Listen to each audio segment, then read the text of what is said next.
Pramono enyato sompa secure dumienu kaseyebo ene na wiabre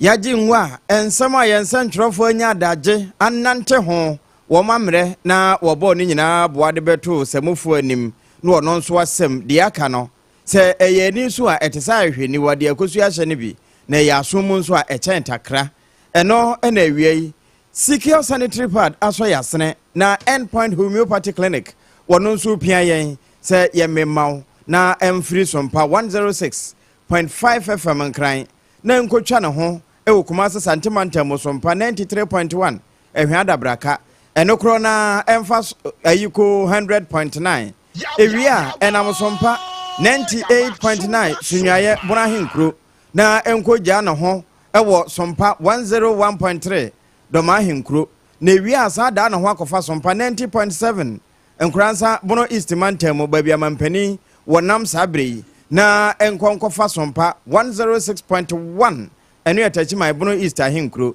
ewia ye life watakwa sompa 101.1 ena takura de sompa ni nyina ya toye mantemo 103.3 enu achi no adamfo pa radio France abrochima mu Paris ehonso ye wo ho aye masebon we nyina achi no na yesanso decoder no so babia FM stations no wono eno so sompa FM wonsa ebekan www.sompaonline.com ensem ni nyina ya chechera koto okwa betumi akwa akosani makenkan bi website ho ena fe sompa 106.5 FM Accra Facebook ewie ensem a ye de ba de di mu akotene bi ene se another drone Ghana atena kase ya no awo Washington DC America member no empanyfo asabiabiu Saranso ena omampani John Dramani Mahama edi nani akyeremu ewo bono epoemantam aprobo ena wode akopie ho donkuma womra sabajafie se dumso asaba ene nti abete akwamwa so wontwa abanhwe ano abajoko ya wonmo hwe wo ma Ghana ya hunu de wonsam so mra sabajafie wonmo susu bibia eyare hosem wo Chief Justice Nsem ya ayebubruja wo mai ehono ononyamfo kwadwu opon akasa nate wo mutitire ne ede ato abanim se womma wo mo yedie ehia no Afari Ghana Police Service woman krabata bia ewo asante mantamu adiaba se kronfotachi amoa no ha adehia ewo fenso abofo abrantie friends seidu wonmo nyanache no kokobo ekọ edi amo manfo a eti lejokuku ene ne mpotemu se womo a womu sisi adan a womo nje permit no womo ensa kire omadwene we ni nuanom ene yaboa no se dumienu kase yebo sompa secure dia ye de twa obabia wo bia menkwansa twen na yemfa ne nkiremu emre onemo wakenkanfo awie triple A mine ejapia pam dada awie mene mapa no akosia ajewa kwade boatin enafe ajoa asare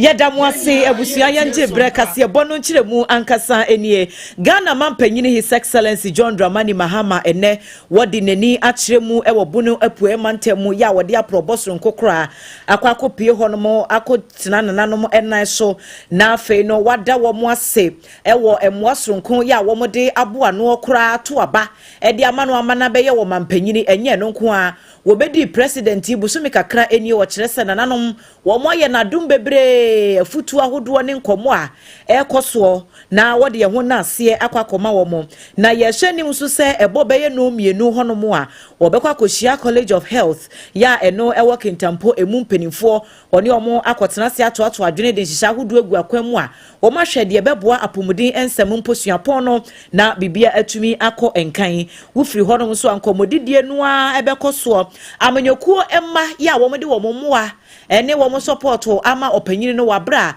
na wo gina se wo bepre mampanyini di bre no ampampa wo se amanyokuo ma na de wo da wo mosia enya de ebesada enti aprobo no emu no nso wo bekwa akohia wo mo atoato adwene tichu ni grassroots wo mo wo fom ho no wo ma didi nkomo ahwenhyehya hodo a wo me de begu akwan mu a ebetimi aboa wo meikanko o mampani echire mu sempepi no ya naso wo mo ye campaigns no wo mo pedi brebi sa no o wo mo ne nam fom ho ne mabru no di nkomo wotimi chi obi kura sika obi kura timi behuri tira na sere so na chese wo kita akwada no wo ye ne man so pepi wo be se san panimfo yi wo mo ye di bre no pe na se wo mo re free wo mo ho kura wo se wo no de wo nye ready so obetu sa na mo ne no nti na mpo wadi president ye wie no wo pese wo san ekopiem wo hodom no ne wo mo koto ato adwene hwe se bia wo mo so wo mo nsusua ne tutuye bia betimi abo wo man no kanko a wo mo aresa edi egu na sum no so ne na aban mu panimfo ahye etu eho anamon na wo wie dwumadie ne nyina enne anyame yadom a wo chena wo besan edi nani akyere mu ewo sunyan na chese bono regional capital eno no na eho nso aproboro ato so wo ho nti ye de ani edi akyire ensema hodo bi ebefiri aprobono mu aba no ye de ho amanebo ebebremu ana ni nyina ahwe kwan sagana ya tena ka se ye no awo Washington DC America memwo no empanyefo besan so abiebiem na atumi aboa ama de hye binom a wompese wo mutu kwan afiri America memwo ba bepiem wo ma Ghana mu abansra hwe ane abusua abato kase ni nyina no sanu yama no betumi awiemu die wo manfo beka ya na enu ntem wo ana ye ro Samuel akujeto abla kwa ya wo no ye soafo a wo hwe nkrofo ma won sam so wo ma Ghana mu adebetu dwa Trust Washington DC Ghana embassy here one non some we kwaso nya sam keto amakura ketaze shapro ye dwum de kankan ya mpanyifo binumu a wo mo edi Washington DC Ghana embassy no animu no enioma wodo ya asase fafa one mon sase se kwaba se mpanyifo antum na one man fasafo na nguo mbotomu ahwa asem o ebete no anya sam dekura na efre sa da no a woto sa embassy ni mu ebepem na wona mare ho nto no nipa binumu asopa ne ye papa pachichiru ene dom kuma na fam mu ebi mu krampo yese Ebra we ne bra wasanka aban ne bia mutu ho sanse yeduru summer season sanwa ya wo Ghana de hye birum no nkrofo man sho ade hye birum a won mutu kwan se wo mo ba Ghana na won ma bo man mu nsrahwe ane abusua anso aba abato kese eno aka ho bi ama ye ro Samuel wo koje to bla kwa sase sana adwene beye se ane na aban no eba hwe se ne beye na mpanyimfo binom a wo mo ewo foreign ministry ho no mo no ebi makwa akohwe kire na ni kire yata na won ma hwe pempenso a sa embassy no wobetumi ade afaso na wonu bu asra na anu ane mponko na se ene da dua yi na eso se wobetumi abia no na aboa magana embassy ye no ewo Washington DC no enmonyam asanso abambiem na aka wo bi ama bedoko ya won mo hwankofo ama won samso ewo magana mo hye bedwafie panyepa yo chichene ni da no Dr. Alfred Okovanda point nsam Fred nkomo en watcher se sa na motuo no waye Samuel okojeto black kwatu ye ne de ne kwa so a no wono kwa kwa ba de chance sansa wonchena se emasefo anfo ansan watu anamo enti do ye ne de enam ne kwan mu a. We are happy that Thursday the embassy will reopen to serve the public. When we see corruption, when we see an act that is against the resetting of this country, that we will condone it. So we support the minister for all the actions that he has taken. And when the embassy reopens, the public will be served without an iota of corruption. I was young, you're turning Kaya to tell me, yeah, walk out of your qua. One more shrunk for Mamma wants some so on my gunna, Russia, but your food, but your fear would do one money more. Dr. Alfred Oko Vanderpoy. Anya ye free Euro code Vanderpoy de moi, my young room, Ewam Rasha, but your fee, or Maymu. Na Don Kumano, one my da woman war. We Euro Alexander after your marking free wa. The Wabos were dear Chile, Oba Patricia PJ, one answer na yaso kwamra sebedwene MPP Rosalenda. Na maame na eka say wakwane mpesua so askwa. Wono mu a eden sema tu nanim fakese na yese sabre won wo badwafi no wodo nkuma mu no. Wo mo nka aba ne tu japa na dumso na san ba biu. Sade kane na wo mo kase ye madunso na wo mo giso ya mahama no. Enya agro na wo mo die. Ene se mempani mahama baye ewom se ne so afo a wo hwe ahode ne ho nsam so. Ede bo hye pi ene nkanto honsem ene ato adasa asom de ne nso dumso no adaso ha wo mo nyuma ne se honti wo mo kasa ya wo mo nka ene wo kire de wo hwe ahode ne honsam so se emfa ho ne kasa tenten eno ntimi ntoponko ne ehia ne se wo mbedom aboa na dumso no wo betwa aba ede ahwe ano. As we speak now, Dumso has returned. Dumso is back. It is affecting everybody. I went home to Kumasi. I went to my constituency, and the rampant shutdown of supply of power And then everybody is saying that Mahama left with darkness and he's come back with darkness. And that is what we are concerned about. We had the energy minister assuring us that he was going to deal with it within the shortest possible time. But we are still experiencing and we don't have any clear solution. Eni a wote ye ne mfoni a etwago e o Facebook ni YouTube no so abetim de wadwenkyere abamo ya kenkan bia ma wo no e ya asokwamra se badwani wa santemantemu ba me Patricia apiaje yi Kane sofo anu wo hye nnwuma ani adansie so onu kro ya eye ranking member wo abedwaku a wo mo na ehye sikasem entotoye ne kanko eso Onyamfo kodwo opon ena ebo kokoyi wo se nansen mu entem asamba ko a edo omanfo nyina ano ene ye wo sina bonten sompa ka bomuo na papers ahodo no so ye newspapers no wo so de wo mo de namfa ura internet so a bia bi chief justice yo ena chief justice yo wo se sansam no ekoso ne yakwan ya ase aban peso wo fa so na wo mo ho maame no edi free ho no wo se anamo biara aban ebetuo daachen eda omaino anim wose sa niema ya ekoso yi obehu se bia yenkomo bi ne edi na we aka ne de na mranimfo de wo mo de aba na mra se bedwafo aka wo mo de nso ade biara ebekoso se si efa sa asem no ho esusunsuaso bone se daache bi atentire ne adwumakuo no se ebegina yie se enyina yie so omanfo bekoso a anya gidie ewo ye justice system no emu no eno nso eda omaino anim tisi etu na mo bi etisi a on de asem eno wo ka no wo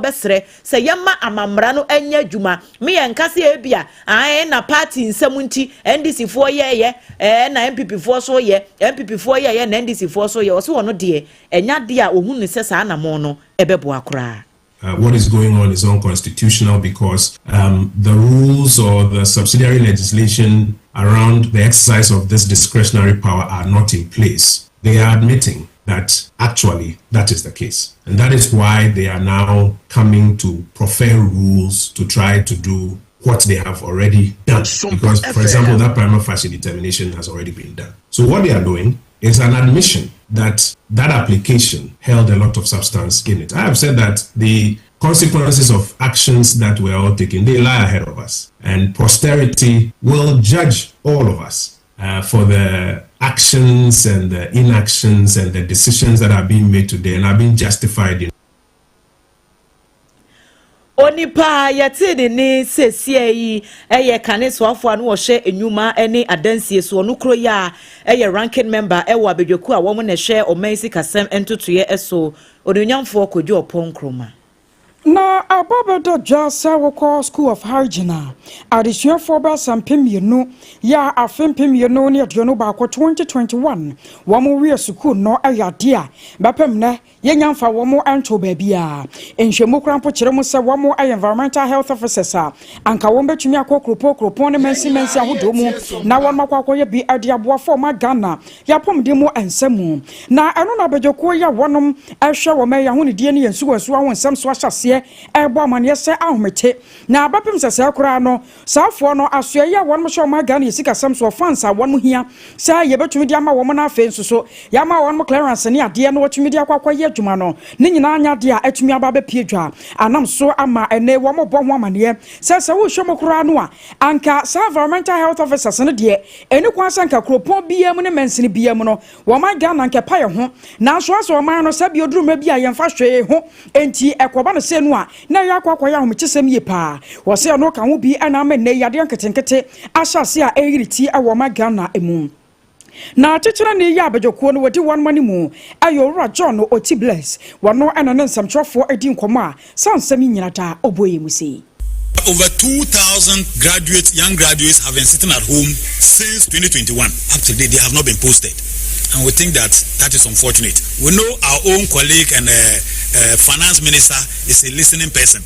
They should do everything to issue clearance to the ministries to enable them post these young graduates. Today you go to the MMDAs, an environmental officer is taking care of over 8,000, 9,000 people. How is that going to be possible? How are we going to succeed in the fight against sanitation? We want a clean environment. I was on the turn and carry up a jokoya one of my share one my Ghana. Ya one of the one some so I will make my subject of future China what I know. You were John Oti Blaze. Sompan Krain secure Dumiano Casiebo ya endpoint homeopathy clinic. Wo pian amajun so twamu haw awo ebinom ebre ho nyina eto channel ene yeguso a ye bedi ama wadwen kire Facebook o SOMPA 106.5 FM Accra ya na de aba na yebekenkan e de amawo yekọ ahafomantam a tikyina ni a woda achachefo nkabomuku a yetwani tiafra ne na ate ano yewura Prosper Techi na wona de to aban ni mu se woma akyerɛkyerɛfo wɔn yiedie ehia no papaapa esanse broni wɔ kasa bi a wɔka say all professionals can boast but the teacher taught them all emfa ho ne adwuma ne wo ye wo do nsa pembo ɛkyerɛ so wɔ musuehunu ɛkyerɛkyerɛ ni bi ɛna domode abed wɔ kyerɛkyerɛ wa ma uduru baabi waduru nanso ɛkama yɛ sɛ ne nyinaa akyi no edu akyerɛkyerɛfo wɔn mu yiedie a dodo na amfa wɔ adwen nkɔso enti we no eye wo mafia fi nhie mudi aya wo mu die ye toso adunum ennan ena afi esan so kura ye wo mo 7 quadrennial conference ase ena yewra prospectachi wo den semi etudwa wa hafomantem with us teachers is indiscipline, and I know maybe the guest speaker will touch on it, among our students, and the over concentration on people students in our various institutions. We are at the mercies of these kids. I know you're already aware. I don't want anybody to ask me that question, so I'll explain. Of the association issue where a teacher was attacked by a student. As we are speaking today, the teacher is blind, and nobody wants to talk about that. Recently, you saw the images came up again. It was a strategic move by the Ghana National Association of Teachers. The issue happened last year. We went to the district and closed down the school, told our teachers to lay down their tools. When we decided to take even the kid from the school community to the police station, they were not ready. The community did not permit us.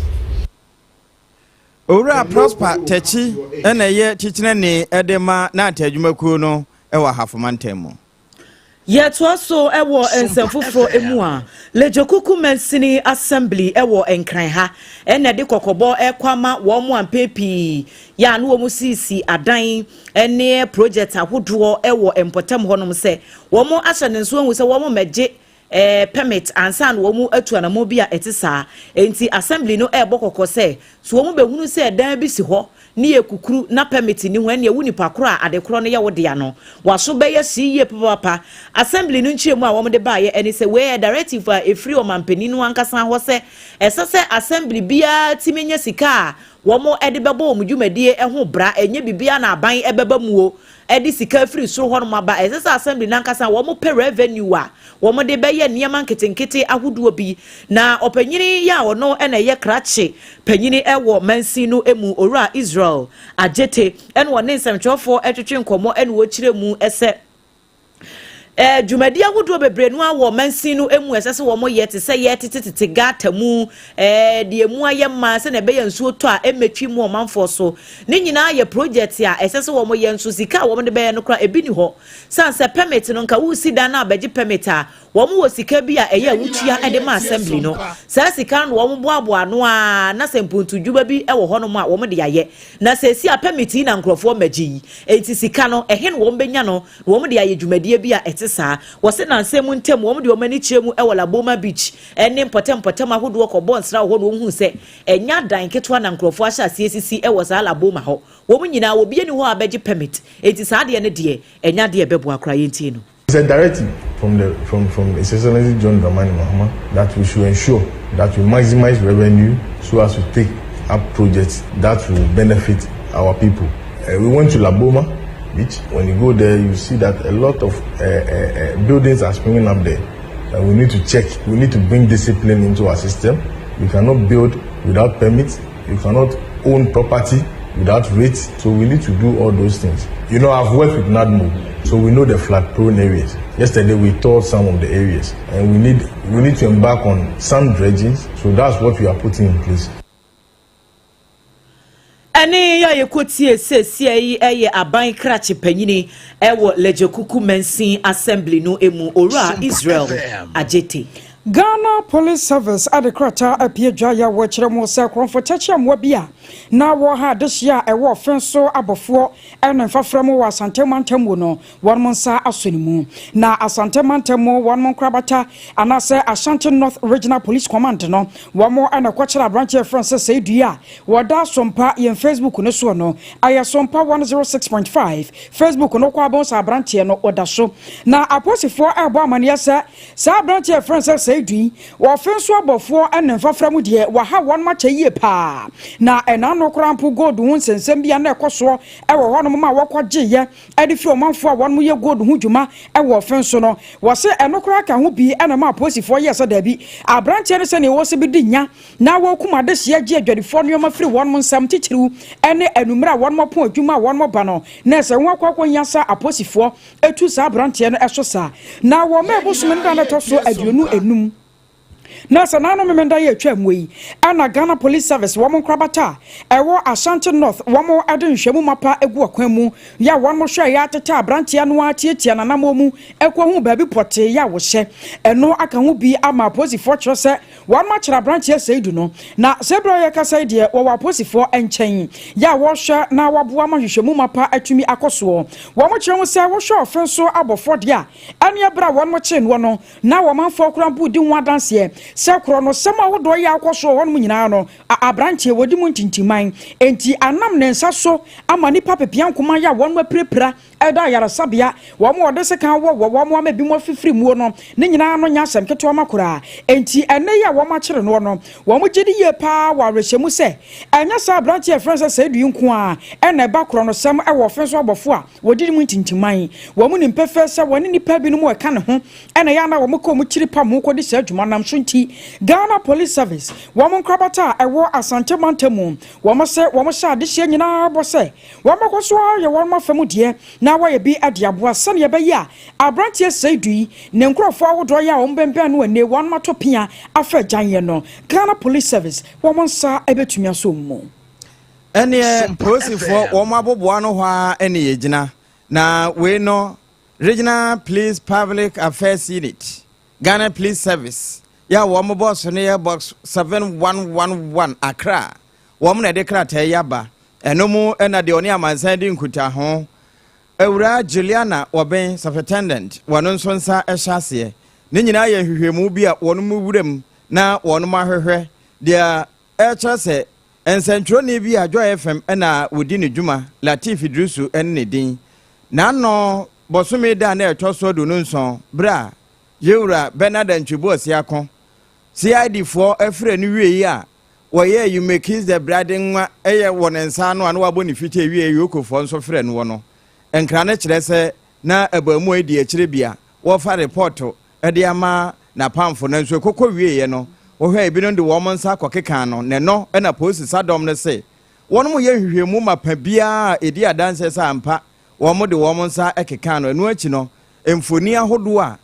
amanfo twitwai ene cameras no etimi ehwehwe ewo okode ne ehunu akyirikyiri ne abenche mu nyina no wono mo hwe anim se adama wo mo ebetimi aba na efe wonom ede ehonsem nyina beba betopa so na sade police sadon wo mo dwumadi etie na wo mo ahofama se ondwumadi no service with integrity wo mo mudie wo bekoso ade aye adwuma na wo mo asom oman no abo akra na ajapade ho ban no enu amu ena won mo gina ne se ho nti wonom ede nhwemu nyina beba betodwa entitimamufu aka titru ne nsantwerofo enye wonom ewo dwo ene na afanko afoforo aka nyina anya hotoso se womo edwumadie no eya ahobambo soronko a wonom bebo wo mayima ene ajapade a ewo mu eno ena Ewura Juliana Oben Superintendent woni amansan edi nkuta ho wode ne nsa ahyase ewo nkran mantam posifo wonom aboboa no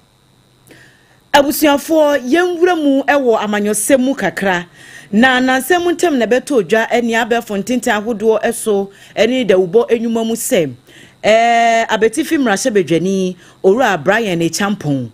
wo pese wo kogina nyame yadom afimpinu eni aduonu enwotwe abato no wo peno se wo beko akogina ama ya to ne so aba na kyese obekwa akogina frankatuni dibre no de ama NPP osunu kokroko amanyokuo no na se ye kasai enkrata bi efri owura Brian Champon na kache aba ya enkrata no emunu de ewomu nie wo se watena se adwene ho abu nkompo akwa n'achi ehunu se sesi a New Patriotic Party NPP amanyokuo no aduru briaye bia wo mu behia enkabom ansa na amanyokuo no besan afa ne ntoma pa afura afa enye enkabom nko a wo mu hia enipa binum a wo ma riata so se ensuo mu o ewia mu o wo mo de wo ho ebesi ho asom amanyokuo no na enye no nko ane sa enti wone abusuafo wo mo a wo mo dwene ne ho epenu yiye wo mo didi nkomo ahoduo bi ama ohwe nkomodi a akoso no nyina kyese wo manfo eda so wodo ede ma NPP amanyoko no ya ono Brian Champon eka ho ebie enam so ma ye kasa die wate abedwakuo soronko ya sa abedwakuo no mpanimfo ahoduo eka bie womu ewom grassroots no ankasa se ye kwa ase ho no wo so wom ne constituent ya wo mo dwene ne ho ebinum so ewo saa committee no emu a committee na dwuma eba beye ne se ede ono Brian Champon ani so ade ehunu eba bekyere Ghana fo nyina no mahunu se wo opepa ede ma amanyokuo no na amanyokuo no wo na wotwe mako enan se wo mo ebedi dwuma na kyese bosome ba ko ntam wo mbedidi di nkomo agye omanfo adwe nkyere afa niema ebeboa Ghana se wo man ani emu manfo a etimuo enti na wotwe enan no ekwa awie ya committee no di wo mudwumadie nyina ebesi na fe gina ye bia wo mbesi ede afa honom no nso no wo mu asi owura Brian Champon esan kire mu ewo enkrata mu se wono wo hye adwuma a wabo ewo NPP amanyoko no mu a enya asem ketwa se eboaboa emabunu ano ama amanyoko no timi akonkan wa baba ye parliamentary aspirant wa ko 4 term semra hye bedwani enye ize oye wa ba minister of state wa ba cabinet minister wa san osan ye nipa eba se ye mfa sika nwura amanyoko no mu a wa bodwuma papa enti wo hwe qualities ahodo ehuma sua side ho kora de ye nkan ye wo se wo hwe sa niema we nyina o waresimu se wo betimi edi bibi papa bi abre MPP amanyoko na nya MPP nko a Ghana se wo man wo betimi edi bibi pa bi abre yen enti we die nkrata mu no ye hwe ni mu se na wotwe nan no na kyesa boso ba ko ntam no kwa wie ya gina ya opanyini no ebesie no ye de ho amane bonso ebebre mu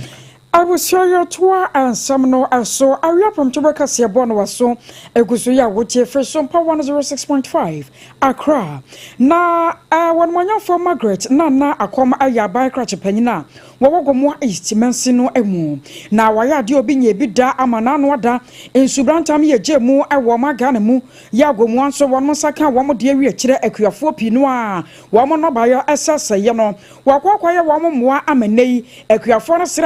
Sam Ketwama. Na eno enam so ama ebra. When wanya for Margaret na nakwa mu na wane edwerefo anasempo akuafo edi nkomochichi no one mo ye emo ane ade no na wo kirem se hwe edana koma so ye nani suade hu pa se wo hwemu a akuafo ya wo mo maka na mu no wo mo so ebesere bi se ne edana da nyina edwerefo wo mo so esere ewotwemu no enam so nti ebra wote ye se edwerefo no dodo no ade wo mo mfu asai ensu atwa fa wo mo no baye so dodo no adwira go no na ye ne kra ja pa ye pa honhom no nokware mu ama woka ne ho ntam se wo be bi diaboa ama adehye a wo mo ewo gomua east ene mfafra mu nyina no so no chichiru ene akuafo no ne wo mo hia wo sa atumi aka na ebra ma me de fertilizers ahodo ene neoma eboa makuayo atumi konkan ne tumpon ewo gomua east no wono nsamtwofo ekasai ebra de neoma no nyina da ekocheye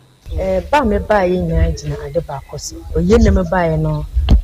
director ya agri director mama sote nti nyankasa me ba be hwe me ekoso ne ha won sense o chekun ne environment ne yenso de no emo no ayete se okoko na na ye de bibia nti mete da man da soko a na me ba be hwe na me hye hombo se me de hu djuma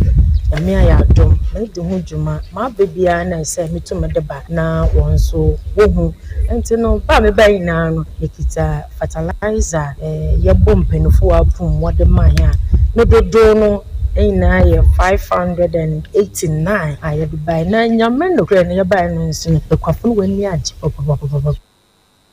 Abusiano Tony Kaya by Crouch upon your walk more Eastman Cinema. One more for Margaret Nana Akom.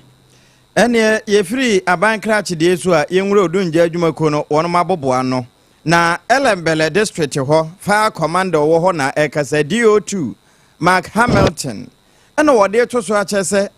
enu da ya bra ye kwa akoda awre hosem bi esi e ma ha beach a ojahwirenhwiren bi eto ho ma ne ehyepa na nya asam ketwa adankura be sedu nwotwede ni nyina oja efa no nomum na eno ena DO2 Mark Hamilton ede toso na wachase no kwasem ne be se no nso anwumre na wono munya ne nte se baabi a eno no ewo saa ma ha beach ho bitese Vision Beach Resort eho nyina eja no ehye ya spread ko ode hwe Facebook no so SOMPA 106.5 FM awie se de eja no esitie ni nyina no na nasafo kantanka dama wapaja jane de atoso se de na esi hye ya ohunu ti se movie media no na current ya na ekoso enti wo mo bo odunje adwumaku no amane no sabre na no nso no abapa ho sima be se adunum enkro nche se ekobo no nwatwea no ene ene wo mo de wo mo afide mumunu ntuma cross no de wow se sia no nwatwebo no wo mo duru ho na sabre no na maha beach ho ne de kama ese ejana hyepa ama adidi kura akọ Vision Beach Resort ho ya na etretre edekro nanso ni nyina mu no wono maben wo ejadum mu ene emu nkyerɛkyerɛ nti wo mutumi bɔ wo hommɔden a ehwɛ ya eyere so ebo be se nondu de na wo mabre bibia ase na wie ne wone nsantwerɛfo ebedi nkɔmɔ ene wo kyɛ se ejato se ya kwan ye bi no mfa so na wo mbɔ amane no ya wo mo ne yie ye bɛfrɛ odunje adwumaku no wobɛhu sɛ SOMPA na yafrɛ ne ye ka kyerɛ so mo nka kyerɛ yewura desmo aka enti ye bɛka kyerɛ no ono nso bɛfrɛ no na ejana didi sabre kro na bon se binu nkita gadam na ebinu mo ede bokiti wo mo sanso ede gum breko a enye de ye didumuja na wo mo didum ewie pe na wo mo obom preto so na ebinu mo de to so kyese wo mo frɛ odunje adwumaku okura no na wo mo kyese Ghana gas fire wo mo de ani sei na chemical eyuso nti na antumi ama meye adwuma na wo se nokure bi anim se wote ne sa aprewaso wono ma eyo sa na ese de nsama ne tamfo nsuom se tie bia obenya bibi de akyere nanso wono mo ede sa Ghana gas fa tende ya ene bai ene fi wo mo san fra aboafo ebeka wo mo ho nti eyire so no ndu boy ne de na wo mo bibia abrase na besisa abre no ade kropotin ekokofo agya ne bai ne de wo mo nya nhuni na mom wo mo guso ade wo nhwene a wo hwehwe a wo hunu akyirikyiri ene abenche ne nyina ewurawura na fe won ma hwa de kropotin adigya ne bae na wo mo de aba beto paso na nsu ne nyina mu no yenkoso a ne yenka enkyira da sase wo mo dwumadie no a ye ka ne se fire na wo mo age so safety no wo mo de nyina ne se wo bedom na egya no eto a wo bedum no na mom ma ye mane nto ansa yentime emo ye ho bra se de be na empo eba ye behu de wo se ye yo ye ho awie sikio dumie no kasebo eno ene edifiri SOMPA 106.5 FM Accra na enam SOMPA nkrabata bia wo Ghana ha ene amanone adamfopa radio afi ntentamfidie no so ye wo ho na tune in yetua decoder no so benya yen ene afi Facebook adwenkyere nso obetimi de aba ewo SOMPA 106.5 FM Accra no meka wo se secure sanitary pad eya hotetam a sabre yi a yenya si bosome no a eye ahote bosome na sanitary pass ahodo edi ehim no aban nwuru abafo na aban krachefo ene ankura mode ahote temi bi amosi bi bekwa akwacheche enye secure sanitary pad na ye papa no eno nso ye ne Ghana ha ya na eno na wo pieto nsan mu a etimi FM de friend se panty line no papa emfa ho ne flow ebetimi asosom na aye ne gel eba ne sanso a ya emma obi bi medadi emo bi enhu medro African map na Ghana map bia nto atade enti anu wa no nso ura ba bi eto ade anu waje ode na mama excellence cosmetics de na diamond na santeman wonom enya secure na emma na ye secured ka honafo ani kire kwada so estate taxi rank hwa kania sempa pharmacy lenum anase edum pz ho entesa 0243862158 na wafre ho Endpoint Homeopathy Clinic ɛhɔ ɛna ade o yade kwa utime de wonsa si ubo na oka se am free ebia na ya wo na edi twa apoa sebi obi de akura etime hohoro a wodie num eye mo scrabbing nyina na nso ebewie na eto mo na abese ne ko ka ho na ko end point ho na wo besi anu ama wo wo de ne ya dwonso twa mu yade be ma entena se ebewie na kokroma aba betom wo mo na betimi ama waduro eye mrebo no mu yade ana se sa no mu de ne nyina ne ntini ho wo mo wo no aduro papa end point aye kan physiotherapy wo no ma be mu massaging ene ye mfamfo afikyire hwehwe won kran shall signboard ebro no e was painters kwan so eno achi kumase ahenema kokoben ehon so won se kayen 0244867068 na wiei enye ononko ene kuta yemu ye dan ye ho tiawa ye ba ne aka akire nyina ye de betwa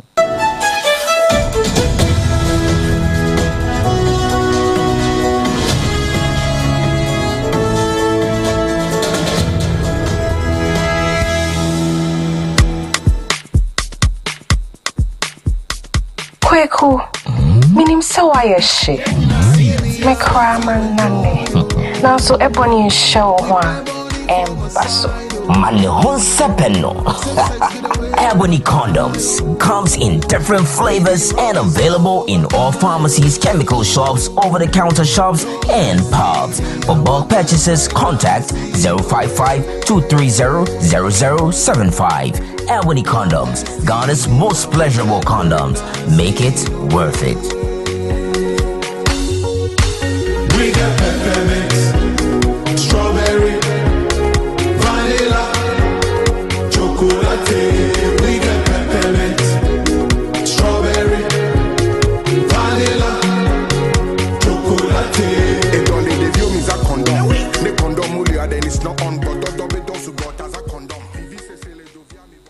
Endpoint Homeopathy Clinic. Ghana had the obi enim say say prostate. Na baby omutimi ye screening ema hu ni ye etu asia. Na e Endpoint Homeopathy Clinic. Anase e kidney, e liver problem. Wo fa baby e na adjujo. Na de fa ne premature ejaculation no a be ma bi a wo ne wodofo akwakwahia. Asa wo di ne ho agro. Asa wo tonte. Ene ye bra Endpoint Homeopathy Clinic. Na ye moa wo. E ma ne mema mo pa wo. E ye Endpoint Homeopathy Clinic. Wo mo dem fua. Yare bia infections bi ne wo ho. Anase bia wo hwa wo fa baby na adjujo. Kidney problem, prostate dear, and your Endpoint Homeopathy Clinic. Ahenema kokobe kumase baako ho eben Angel Educational Complex no. And na Accra hanso so dear. Wo mu gina mu ankasa. E was painted baby friend share signboard no. Who do na ubusasa wo pe Endpoint Homeopathy Clinic. Obia ebechro. For Endpoint e wo 0244867068 and 0274234321. Endpoint Homeopathy Clinic. Wo mu dem fua.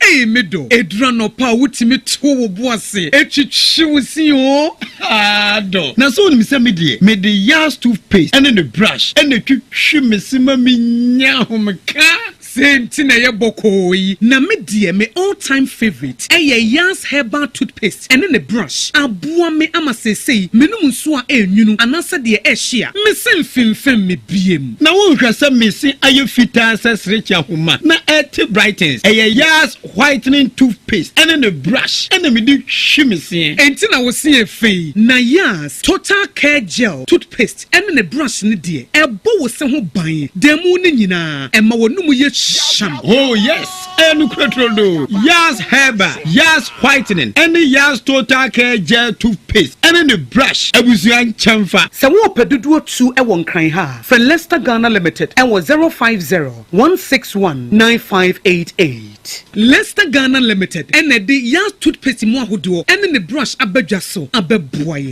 Munde dinam se mena foreign call. Hello. Hello, Papa. What about to be a new? Se me feel London, Echo US. Na no crowd who crowd from me mama nia. Na Papa mo what to say? Awurade aduma haboko. Na kujejesi. Ekwo basem penemo. De woton adanse ho niam no nso. Wo hye ho de. Oh, wo hye ho. Ekwo ba. Mesi wo bodwuma kra sre kane no a. Na wodru US won so manfo bondin sa na. Hey Papa, US hakura de. Na kujejesi company limited agi ba bia. Wo Holland, Germany, France, Italy, London, Canada. Eba adanse ho niam dia. Obia se na kujejesi company limited. Na matese wo bie depo kesie bi e wo kasoa. E ho na wo bia koto adanse ho niam. Na eye no kura Papa. Oh, no kura pa. a police station in Chenhua. Hey, a kuoba sempre monono. Onya mereda. She, where Kurano, me and somewhere and will be in Fufro Yao. Baku of Buakwasa Passu Kumasi, and Bakunso Pokras and Kran. O Biase, Nana Kodoja see a Bemaba, our dancing, or ton cement, iron rods, banding wires, and Nadua plywood and just said about dance. To say BBA, they share a dance here, said the Kobe. The pony answer, a to football, would go cry more, what could you free?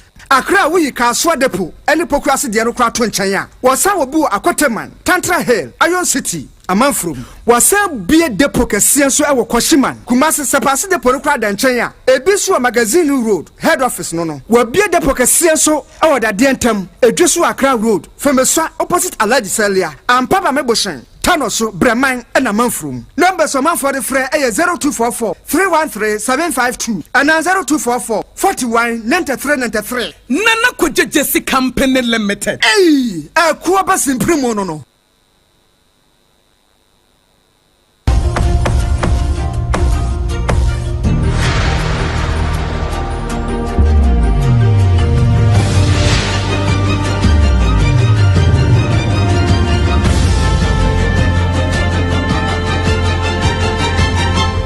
SOMPA Kasiebo. Aji bebia dia enye na yentu akasiebo no so emfa emamwe. Na mfensi eye ekurobi a ewo atwima nwabieja north. Mensinu emu ewo Asante Mantemu. Na adwumayefo bi a womo de ekukuo hu adwuma no womo eye. Ana yebeka se womo ye pot makers. Womo ede anwea enwene nioma hodo ayowa ne niema bi etete saa na womo na ekase womo si asa adwuma no womo ye no womo kra de womo nka Ghana fo ho aban adoge womo kra simple eyi womo asi baabi adwuma yi a womo ye pempi ebia ka kra ekofa anwea ne ba no womo afofo de anwene nioma no ene kra kwakwa ye bibia wo ho de ama womo ka no a ebi ni ho womo konso a womo nya sika kra no womo de ato adwuma no so ena ade ba kokura etwa womo nsu mu ne se wa hwe baabi akura ihyi ya wo bia nhyeda ente womo nka enye womo e wo potem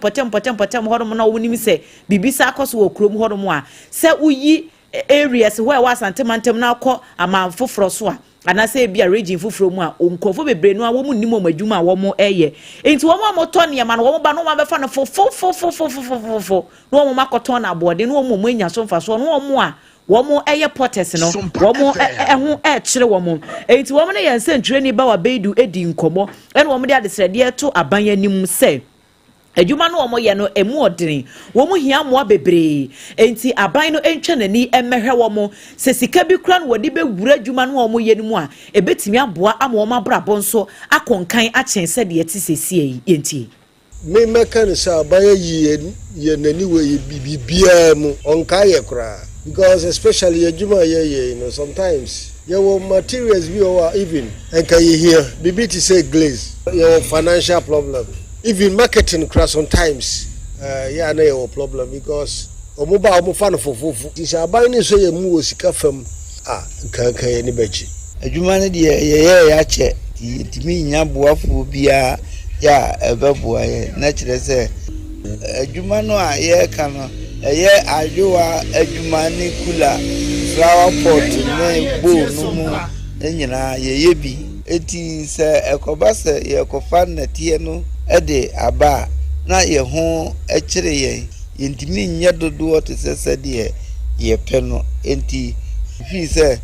aban no beboa ye ebema adwuma no so atumpon eni ahodo ya yekotie sesie yi eya anwenfo bi wo mo ye potters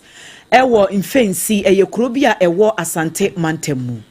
National Road Safety Authority wamo ade apiedwa ya watu proja ade amane mansini kropan hodo no assemblies no ya wamo Mantemu sahwe wobia mpane toto mpane no anyame ya domu a acha yebu June bosom da tosom yenu na sajwada ye di enimu yi billboards awodo ye sisi kwan ama hyenkafo hunu won manimu wamo kwa no mokase wamo de pempem nyina da ewose yi free kwan na sa chese ehyo boy asase a ebai National Road Safety Authority authority na sentam wamo ato sa predwano de maneya na wano atro sa eno ka ho bi mekire billboards awodo no a esisi kwan no wamo se eka ho bi anama nei ka dodo no enya nkwanhia e wo magana yakwa so afei wamo afo ya wamo anam kwan mu na afei wo mutwa kwan mu nyina no anam sa billboards ni bi wo hono mu a yaye ne tenten na anam mra kwan so ne yede si won nti no aya na si kwan enti se kwaba so obi kura pu twa kwan mu a won hyeda hunu ba bia wonam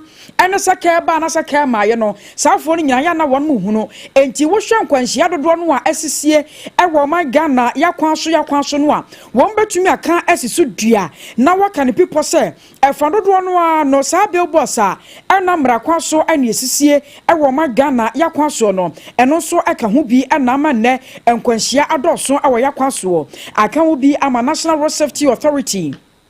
Panye kwantrofo ya woda no eye Director General Yira Abraham amaleba wode atodwa ya wochem se ha adwene ye papa na ayade a asefem se ase assemblies awodo a wo magana mu no won matena se no maye nhwehan ama sa billboards no yesesie wo abra chese yanya ho hyehyɛ bia emfa ho aka wo bi ama enei wo trose local government ministry aso ya won mo hwe nkronkra mamuo ane ne mpuntu wo nsam so waton sade afra wo se womra mayi nsem bia no sanse atwetwe na so won sada ntiase ye papa se yete wo magana mu na ye wo mpanyimfo bi hono mu a emra no ankasa ye de ase wo mo nsa se wo mo nhwesa sa mra ne betumi aye adwuma nanso saafo no atena se aye nhwehan na mra no entumi nya adwuma no enti asoye ya wono hwe nkronkra mamuo an mpuntu wo nsam so local government ministry wato nsa ade afra wo mo se ensem bi wo hono mu a wo mra mekyerɛkyerɛ mu ebia no wono mom ena nya ne ho ntease ya kyese wode bobo adum ni adan na mom sa akwankoba no sa na ne wo susuo no aye sa pa na tiade a ene na wo ma assemblies agodo no June bosom da to so mienu adwoda edi animu yi sa billboards agodo a esi kwan wunia wanyi na womba be hu se billboard si kwan mu na kyese a block wo be view a womba ro se emra na ubedie wanya ne fo aye court se omde wa kwagina ho no mo sane be ye bebo ma Ghana ye mara no a ye pasa ye adwuma na mampanye ye John Dramani Mahama wo pasa Ghana no ahunidie mapa etumi koso enkwanhia esote no ye betumi atu ase ade afri omayimu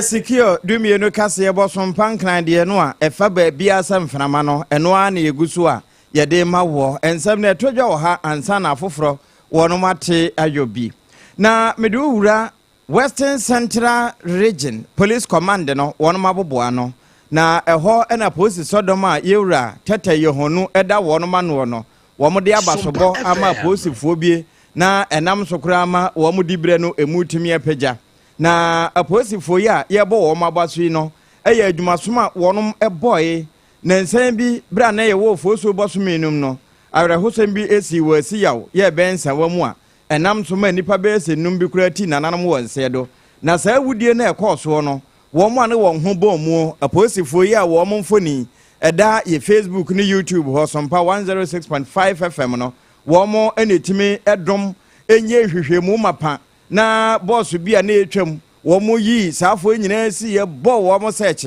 ekowie na wo manya etu a wo bese afidie si ho machine gun yi bi ene mmoba ahodo ye de ka ho na wono mo ye Sergeant Festus Gamili Kukuya afe Corporal Christian Esare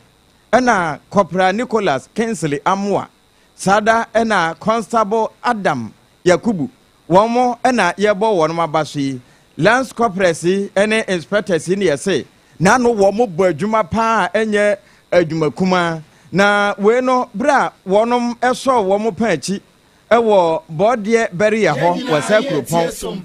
epra boso mene de toso de duasa ena na wonom chese nipa binum ati nananum wonse do wasi ya ye bensa wam na wonom susu se saafo no eya abonefo no wo mo ka ho bi anka wo pe kwati kwan adwane nenso wo mo yi boss no ejina ho a ye yi doma ewom no wo mo bo wo mo sechensa wono mo ko hu Samuel Achufosen ye ne se alanyo wono de kura ne yaso de panchi dada nemo Hakim Moro na wo mo se na etwe wo wono ho a wo mbusa no wo kire se ya Samuel Achufosen dia na ebusa no se wono ye hwan wo se me boss no no enti nhwemu no na beda adwa se saa asiye wa wudie no kura no na wo mo de kan ache na to kokumu a wo mo ye nhwehwemu ɛna imoro nso ɛde bɛto so ɛno na ɛnam so ama polisi sadɔm no wɔn kɔ asetena mekyerɛ police management board ɛfiri wɔn poma abo no wɔn kɔ asetena pɛ ɛna wɔn kyɛ sɛ mpanimfoɔ yɛ ayɛ adwuma a ɛnni hɔ deɛ service with integrity no wɔn ama ayɛ adwuma paapa nti wɔn sa abasobɔ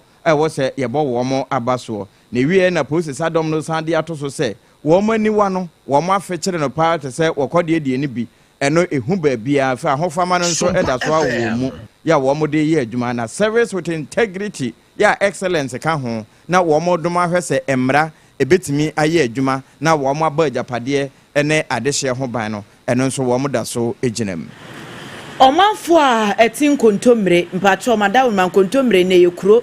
ɛwɔ atwuma nwabieja south ɛwɔ asante mantem wɔn de adesrɛdeɛ ɛto aban animu sɛ wɔn de asɛ obra no wɔn ɛbɔ no emu ayɛ den de ama wɔn wuyi sɛ ankorankorɛ wɔn abrabɔ man kasa no sikasɛm ayɛ den no a empɔtem nneɛma ɛbɛboa ma abrabɔ no so ayɛ fo no sisɛ school adan akwan pa ensuo ɛne network ya wobetimi ɛde ayɛ call ana apɛ internet amana yeye abɔ wɔn sɛ de adwonso abɔ akokɔ wɔn se school adan ne kora de ɛkyɛ sɛ wɔn ka na wɔn ra ho papa san sɛ Rollins abrɛ so ɛna wɔn bɛsi school dan bi si hɔ bɛpem nɛza school dan no sɛ de ɛtea na ɛteɛ wɔn bɛsisi hɔ de ɛteɛ no saa bɛpɛ no teɛ ne bibia ɛnsakyerɛ bia mamu no wɔn nya foforo bia wɔn akwan atete sɛ kontebe enti ahyɛnkafoɔ ne sɛyi wɔn charge a wɔn mo pɛ no ɛna wɔn charge wɔn manfo ansa na wɔn de wɔn akɔ baabi enti wɔn ne yɛn sɛntwere ni bawa beidu edi nkɔmɔ ɛna wɔn de adesɛdeɛ to aban nim sɛ nim anim ya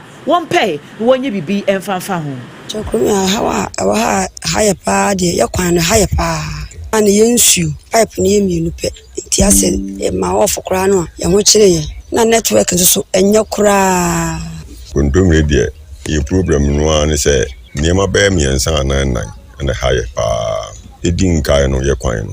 no nam se kwan ni mienti taxi for no mo ye adwuma no mo ani twa ye bo o kan kora anya adwuma because kwan no ye nam se no so free ho no mo ye school no one se time a obesi such a bi ma ye no ye to ase blog no eno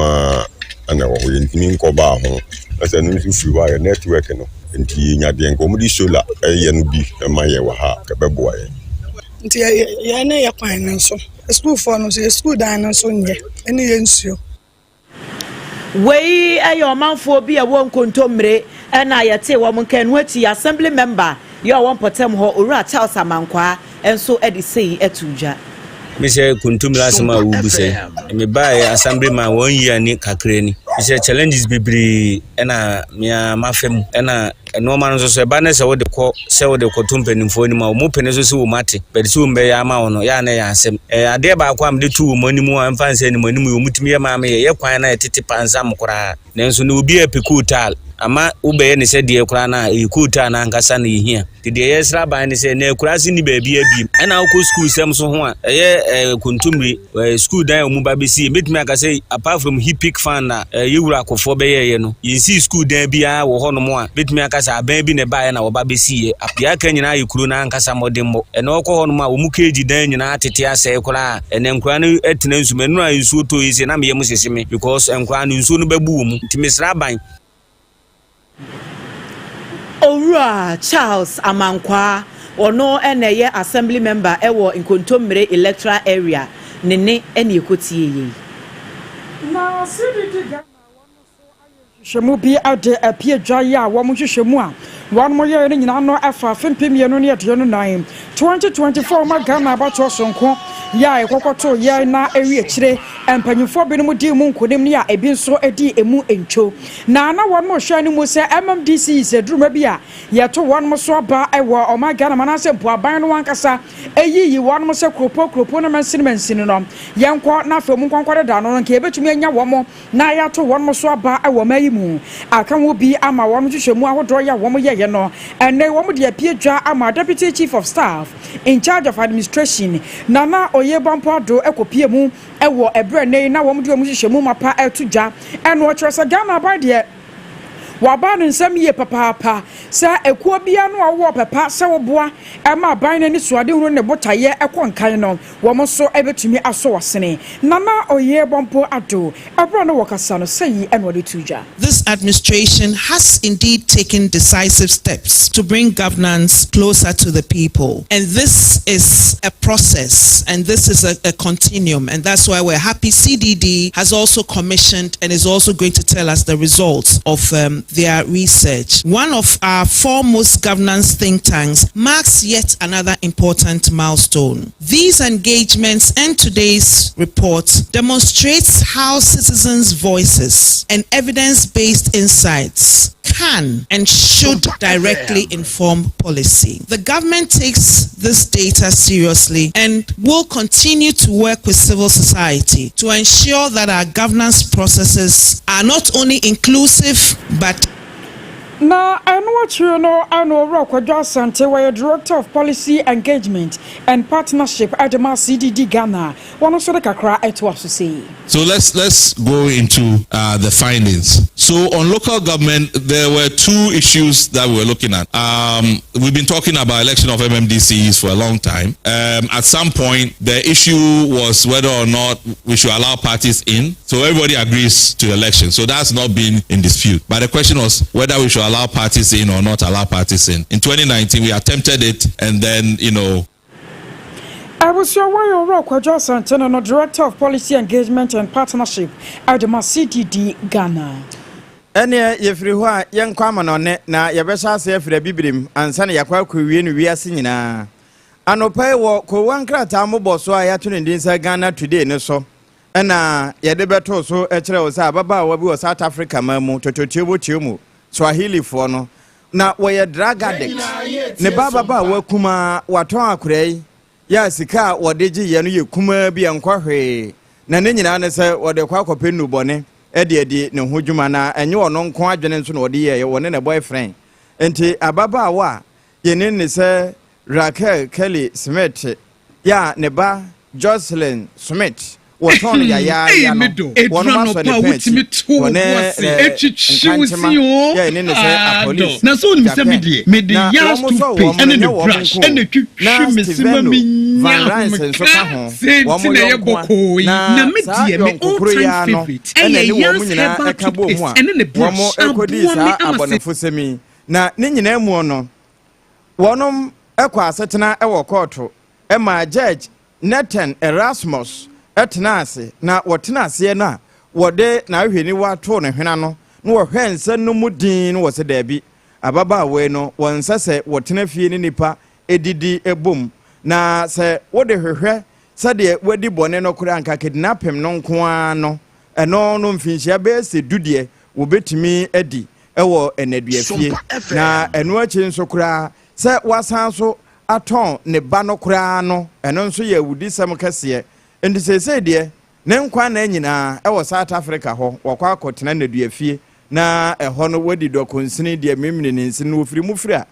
wode aye asuade ye free South Africa ye nkɔ wie wɔ Gaza ne mpɔtemu na ye nimusam sɛ enam mentebe ho ase ne basabasa yo ekoso ɛwɔ hɔ no munti no ekom de ebi ɛde wɔ manfo pa wɔ mpɔtemu hɔ a enya asɛm kuma ye kasai arahosam abeto odwane sɛ enipa beye mienu ɛna ato ananom ɛwɔ ensie do afoforo bi nso aprepra World Food Program for ɛna ɛbɔ saa amane yi wɔn ɛkyerɛ mu sɛ Palestinianfoɔ bio ɛna wɔn kɔbɔ wura United Nations warehouse bi a ɛno ɛwɔ Gaza hɔnom na wɔn kɔbɔ wura hɔnom no basabasa yobi si hɔ nenam so ama saa enipa mienu yi ato ananom wɔ ensie do na ɛnam ɛkɔm a ɛwɔ mpɔtam hɔnom nti no World Food Program for yɛ sɛ wɔn ɛde nnuane bi ɛkɔ warehouse hɔ n'akyire wɔn akyɛ ɛde ama ɔmanfoɔ ɛdi ɛwɔ mpɔtam hɔnom enti saa basabasa ya no a ɛkɔ so ɛsɛ Palestinianfoɔ bi na ɛkɔto hyɛ warehouse no so no warehouse no nnuane nko a na ayɛ hɔ ma sɛ pum ti kyɛ sɛ nnuane no wɔn kɔ akɔpɛ wia ene se nam so ma nipa mienu atoa nananom ewo ensi adui eno nam so ama omanfo binom no wo kasa ho se na sesi a warehouse wa edi aduane abegu a yebecha ama omanfo adie ene ebi mu akọbọ awura hoi ene se kompa na eba bere yen ena world food for edi arehemu nsamo ekọ edi ama omanfo se abotre wo mo ema omakoma emra fo wo mo ne hihya hudo egu akwemu bambo kwan so wo mba yiri niema mu se de be ya de asie no enya de so se ebi ebesi biom ena anuane no so de enya dan ya wo mba pebi ede ama wo manfo na bibia atumi akonkan enti wenso ene amanebo a efiri Gaza ene ne mpotam eba eno so ne yegina na yede dumienu kase secure dia yede free SOMPA 106.5 FM Accra no asie na yabekenkan wadwe nkyere ne bi na mom afe na waso wafidi a ensama eto odwane bi ene se posifo bi a wo mo che wono ma ne yesu se wodi bone ewo asiyaw awudie bi e course no yabo won mabaso Sanso ana National Road Safety Authority aboamania sakropo na mensena hodo billboards agi kroma boso na anamra kwanso no won munyi odonyamfo akwaji opon kroma ene kasese Chief Justice nsensem no mai entutu wo mo anamoyi sada na South Africa mamu ababa awa waton ne bana sabre wo mugu so hwehwe no ya so ne panchi ne mom woni aban ekokwanhye na ebeka wenom ho ne yeboaboa no nyina no a yada baba somo se awia promptobra kasebo na woko Facebook on mo Philip Ocher was SOMPA News power keep it up guys and Bernard Yosen so die was a good show Jeremiah Simpson and so to be the money and Joe Afo was SOMPA fire news papa Baba Mahama obuasen was and the abana yedi ni refi no won galam se kwa na ekoso e wasante mantemu ana wachia abanga Yakubu Fuseni na abake wono so ebema ye thumbs up e wa ha se yedase na na kwamo aboaten Ablekuma Central and the finos in fact news no dem ewadan so ma sorry dan won mo a na wachia Owura Charles Otin Oti Deputy Greater Accra Regional Secretary hopeful Edema NPP wahena na mensa jebinie was SOMPA News always the best and ananakua mo aboaten krona sade biombai Elizabeth was a good afternoon o wa hwe fi wa yarefa and afa sisters and so adieni was SOMPA News here always no ano eno a na wo hwe na nwumako bi no a won mo eso yasene no na 21st clinic eka hu bi why the sciatica expert oto asentire na atwode aba na oto ase atwode aba na amro no kwai na adokotafo anom emo branches ne doso 15 ene atrei wase brekum goso wo ase Accra Tantra runabout 0540 311311 Leicester compliment at the yard toothpaste and the brush aba aya posen papa ebo ampanyifo ebo ankwada eyema wo se enya sem ketewa ma 0501 619588 and afei Nana KJC Company Limited dear adansifo nyina adamfo nadwuma pa ya wo ye enti Central Steel for Crab no abato 2023 no emu a enye asemkuma ensuo beto awia bebo edan ne begina ho brane ahoden mu se de ete no a enkran ne kumase branches no dodo no a na ewo miaye ahodo 0204355040 0204355040 ubedidi na aduane na ko ho ahyehye ba bia ma body no enya grande na hajia special foods me pato local food bi e free banku so kwoti fufuo wa che jollof bibia honom na wo benya no orders akese engagement wedding yeyo ni nyina mofa orders no enko ma hajia special foods na bibia etimi ne na kwan mu hacho atome kwan yi eso transition chemu honom a ho na obehunu wo 0246359921 yedo wasi ha wakenkan fo no triple A mine ejapia apamadada Mr. Secure ewie mene akosia eje wakwade buatin enafe ajoa asare yadamu nyina ase yamamumo eniti eni affiliate ni nyina